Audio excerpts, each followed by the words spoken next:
Radio city podcast कथा कट्टा RJ Chaitrali सोबत.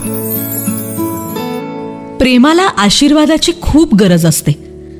म्हणूनच तर अनेक प्रेमविवाह केलेली जोडपी ज्यांनी घरच्यांना नाराज केलेलं असतं ते देवाकडे पुन्हा एकदा सगळं कुटुंब एकत्र येऊ दे अशी प्रार्थना करत असतात. घरातली मोठी माणसं ही नसल्यावरच त्यांचं आणि त्यांच्या आशीर्वादामध्ये असलेल्या ताकदीचं महत्त्व आपल्याला कळतं. आशीर्वाद ही सौ आसावरी प्रदीप बहिरट यांनी लिहिलेली कथा आपण ऐकणार आहोत कथाकट्ट्यावर, अर्थातच माझ्या म्हणजेच चैत्रालीच्या आवाजात. आशीर्वाद. राहुल आणि वैदेहीच्या लग्नाचा आज 11वा वाढदिवस होता. वैदेहीच्या डोळ्यासमोर एक एक घटना जशीच्या तशी येत होती. वैदू कशी राहशील ग तिथं? काळजीपोटी कळवळून विचारणारी आई तिला आठवली. पहिला मुलगा राघव त्याच्या बारशाच्या वेळी आहेर करताना सासरी परत जाताना आईला बजावून सांगणारे बाबा आठवले. बाबा म्हणाले होते, रीतीप्रमाणे जे असेल ते आणि तितकाच आहेर करा. लेकीला काही कमी आहे त्याची भरपाई करायची म्हणून देऊ नका. राहुलचा अभिमान दुखावणार नाही याची काळजी घ्या. लग्नाच्या वेळी झालेल्या नातेवाईकांच्या चर्चा आठवल्या, मनस्ताप आठवले. दोघांच्या कुटुंबातली प्रत्येक गोष्टीत असलेली विषमता त्या दोघांपैकी कोणाला नाही जाणवली तरी लोकांना खूप जाणवायची. वैदेही उच्च शिक्षित आर्थिक सुबत्ता असलेल्या कुटुंबातली, देखणी, गोरीपान, सोज्वळ रूप असलेली. राहुलची आर्थिक परिस्थिती तर हालाखीची होतीच, शिवाय राहतं घरही स्वतःचं नाही. आई वडील रोजंदारीवर काम करायचे, पोटाला चिमटा घेऊन मुलांना शिकवायचे. राहुलची कॉलेजमधली इलेक्शनची भाषणं, त्याच्या बांधवांसाठी काम करायची तळमळ, कष्टाळू असणं हे तिला आवडायचं. पर्यावरण आणि त्याबाबतीत त्याचा असलेला सखोल अभ्यास, त्याचं निसर्ग प्रेम या गोष्टी वैदेहीला अजूनच त्याच्या जवळ नेत होत्या. काही वेळा विद्रोहाची भाषणं देणारा तडफदार राहुल अंतर्यामी किती हळवा कोमल आहे हेही ती जाणत होती. राहुलने सुरुवातीला स्वतःला तिच्यापासून दूर ठेवायचा खूप प्रयत्न केला. प्रेम करत होता तोही मनापासून, पण त्या दोघांमधली सामाजिक दरी, लग्न करून तिला किती कष्ट करावे लागतील याची जाणीव होऊन तो मागे फिरायचा. शेवटी दोघांनाही जाणवलं की आपण एकमेकांशिवाय राहू शकत नाही.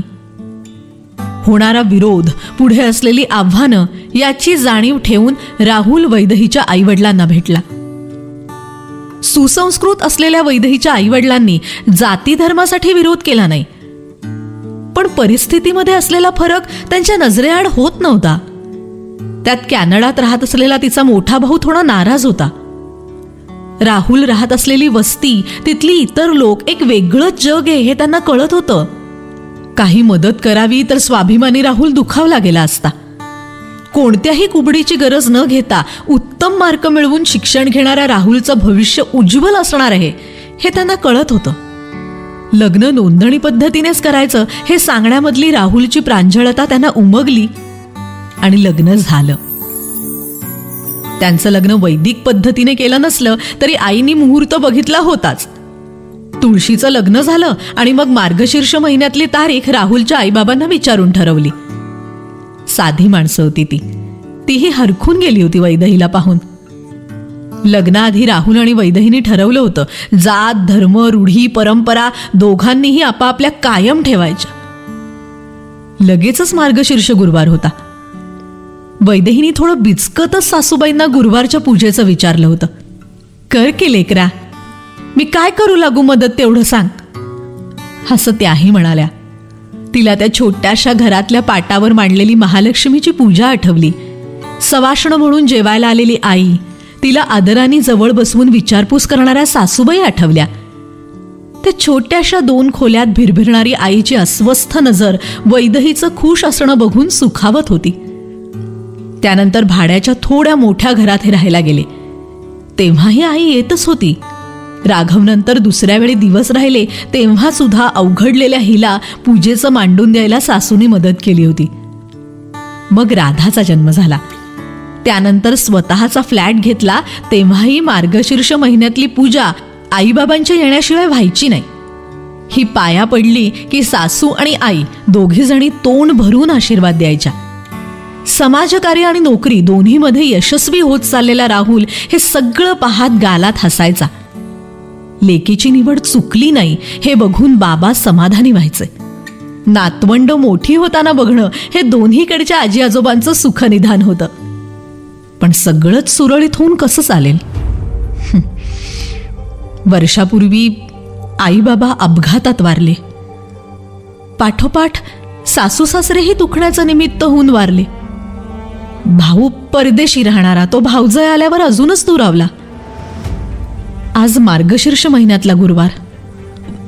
तिन्ही सांजेची पूजा करून वैदेही शांत बसली होती. राघव आणि राधा अभ्यास करत होते.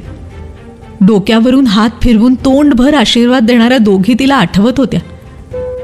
जुन्या आठवणीत ती इतकी गुंग होऊन गेली की बेल वाजल्याचंही तिला कळलं नाही. राघवनी दार उघडलं होतं. समोर 5-6 जण प्रत्येक फ्लॅटमध्ये जाऊन काही सांगत होते. पोरांनो, आई बाबा आहेत का रे? असा समोरून आवाज आला. ही लगबगीने उठून समोर आली.